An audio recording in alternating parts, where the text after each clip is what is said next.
She's back. After months of hiding, Kamala Harris crawled out to promote her book and rewrite history. And get this, she actually claims that 2024 was the closest presidential race of the century. The woman who lost 312 to 226 in the Electoral College thinks it was close. But that's not even the most delusional part. While Trump stood at the UN commanding world leaders, Kamala went on The View and called him a communist dictator. The same president who ended 7 wars in 7 months. Even CNN can't spin her tanking poll numbers anymore.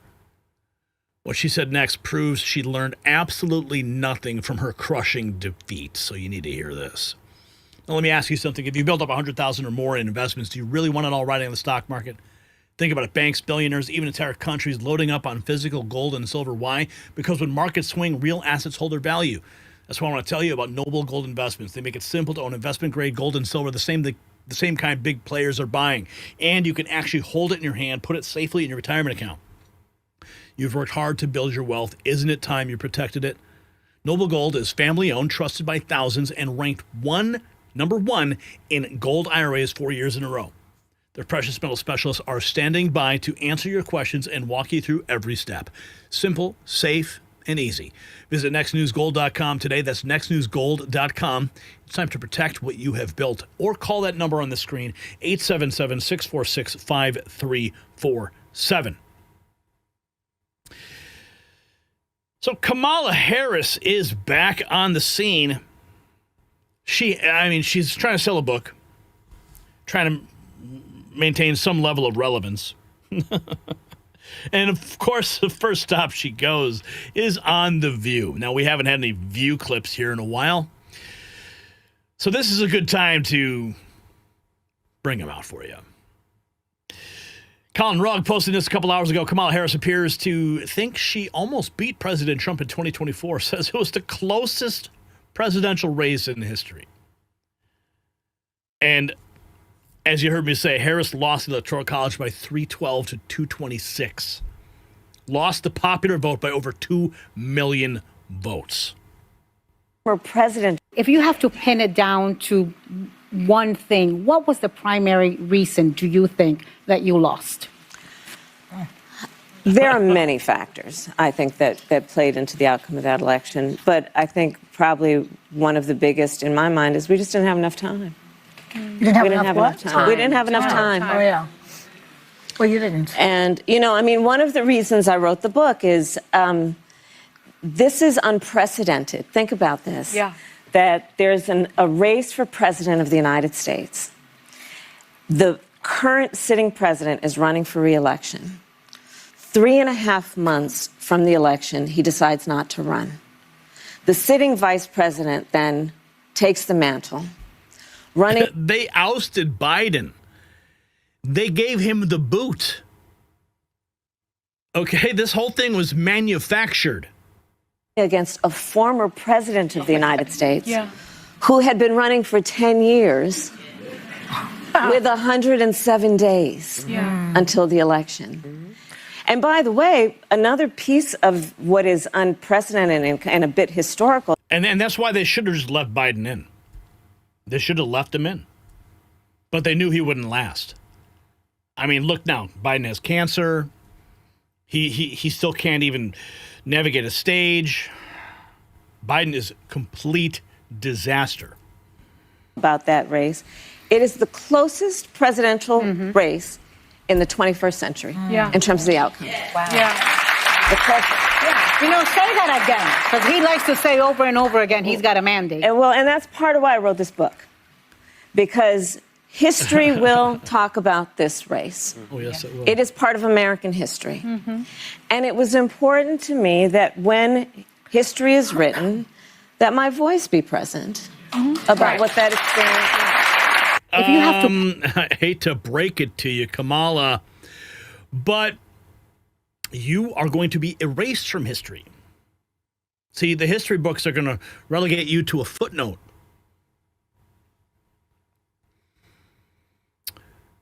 Here she is attacking Trump's UN address. But remember in the debate, this person and what we just saw in terms of a presentation at the United Nations. I talk about it. I talked about, remember in the debate? Yeah. They laughed at him the last time he was in front of the UN. Yeah, this time you you remember just about, I don't know, several weeks ago, that meeting with Xi and Kim Jong-un and Putin? Yeah. You think they're not laughing?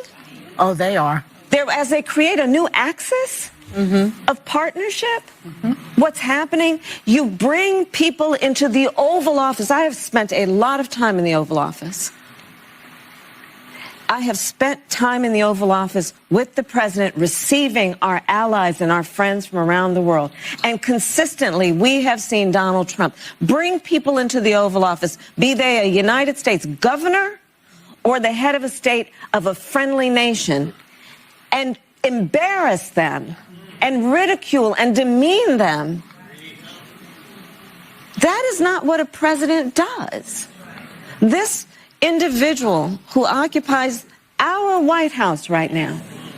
The People's House. The People's House. I love how they whisper in the background. It's the People's House. Please spare me.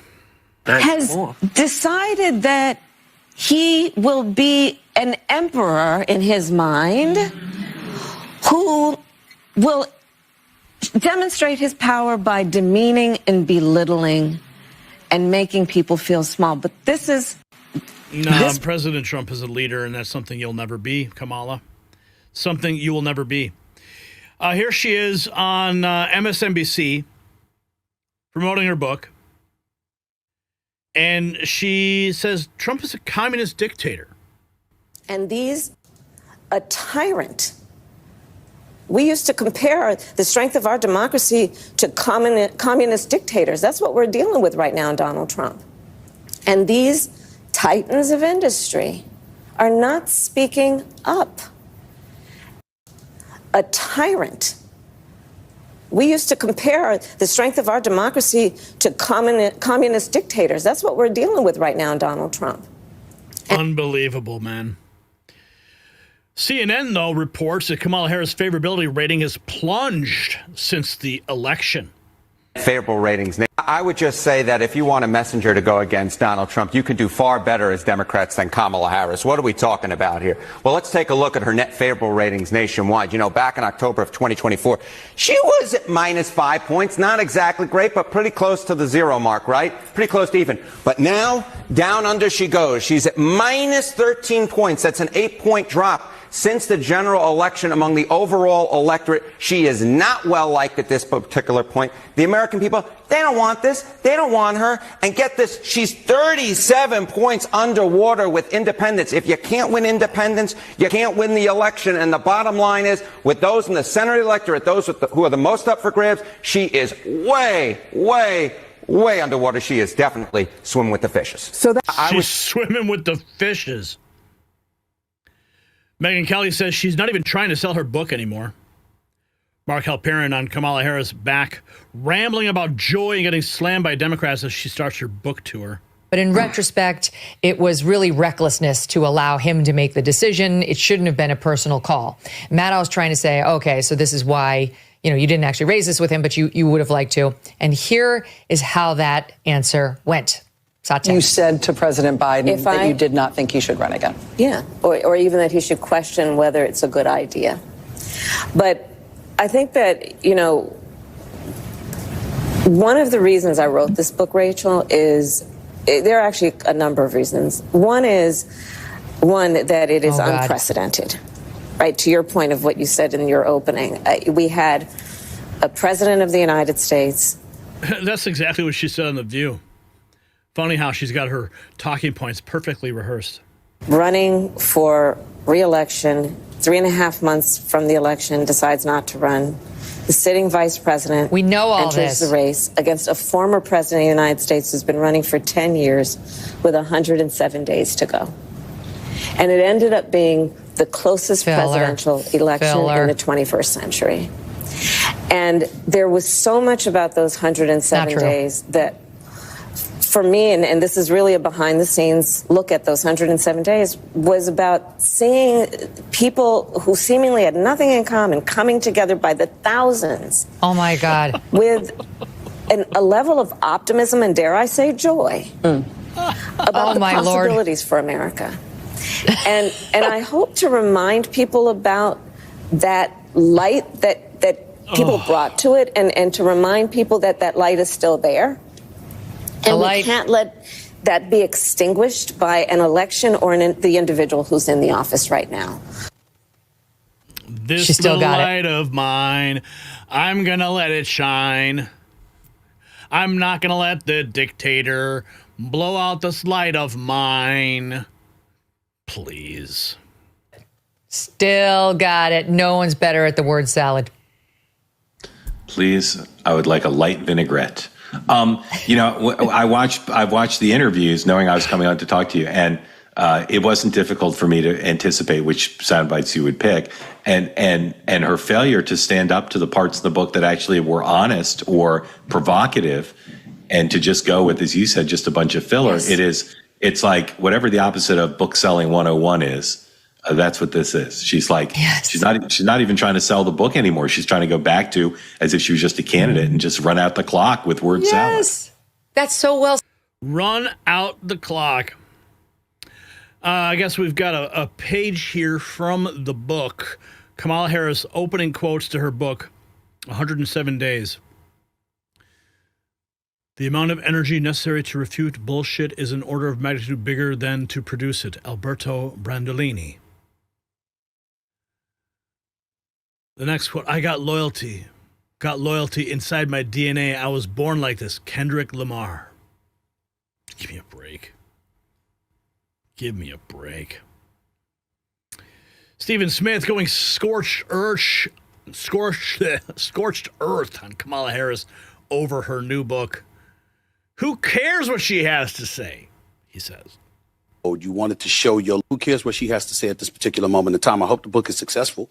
When you had an opportunity as the Democratic nominee for the presidency of the United States of America to address so many different issues, and instead what you did was go into protective mode. You wanted to show your loyalty or what have you, and then you lose the election. And what you want to do is point out all the reasons that you didn't win and point the finger of blame, it seems, in everybody else's direction instead of yourself. I don't think that she's going to have any support from the Democratic Party. I can tell you that much. And then you have to take into consideration the level of support that she had coming in. This is an individual that was, that was used to bypass what some would say the democratic process is. There was no primary. Yes, Joe Biden was awful during that debate, that June 27th. Yes, he ultimately stepped away in July. But if you talk to many people within the Democratic Party, they were talking about how this was all part of the plan, because had he departed significantly earlier, when we all saw slippage in him, as far as I was on a record a year earlier seeing the slippage. Had he departed, there would have been a Democratic primary. She would have had to compete to be the Democratic nominee. And there were people who did not want her to do that because clearly they didn't believe, whether it was Gavin Newsom, whether it was Barack Obama or somebody else. And it seems like she knew it. And that was the kind of feedback she received. And to talk about all of that now, post-election loss, nobody wants to hear that. That's crying, that's whistling into the wind. I got to say. It was all part of the plan. Kamala Harris says she couldn't pick Pete Buttigieg as her running mate because he's gay and there was only 107 days. Maddow, to say that he couldn't be on the ticket effectively because he was gay is hard to hear. It's hard to hear. I guess I'd ask you to just elaborate on that a little bit. It's hard to hear. Yeah. With you running as, you're the first woman elected vice president. You're a black woman and a South Asian woman elected to that high office, very nearly elected president. To say that he couldn't be on the ticket effectively because he was gay is hard to hear. No. That's not what I said. That he couldn't be on the ticket because he is gay. My point, as I write in the book, is that I was clear that in 107 days, in one of the most hotly contested elections for president of the United States, against someone like Donald Trump who knows no floor, to be a black woman running for president of the United States and as a vice presidential running mate, a gay man, with the stakes being so high, it made me very sad, but I also realized it would be a real risk. No matter how, I've been an advocate and an ally of the LGBT community my entire life. So it wasn't about any prejudice on my part, but we had such a short period of time. Wow. And the stakes were so high. I think Pete is a phenomenal public servant. And I think America is and would be ready for that. But when I had to make that decision with 2 weeks to go, and maybe I was being too cautious, I'll let our friends, we should all talk about that. The biggest LGBTQ ally just told Rachel Maddow that she couldn't pick Pete Buttigieg because he was gay. It would be too risky. Oh, Rachel Maddow, brokenhearted. And she's going to be brokenhearted when she sees the book sales, too. If you got value from this report, tap subscribe. My final thought is next. You guys remember when she mocked Christians at her rally? When someone shouted Jesus is Lord and she sneered back? They were at the wrong rally. Now she's on daytime TV serving up word salad while Trump delivers historic speeches. She calls him a communist dictator while her own favorability crashes through the floor. CNN's Henry Enton couldn't sugarcoat it. She's not liked. She's not well liked at all. The American people don't want this, yet she demands her voice be present when history is written. So here's a reality check.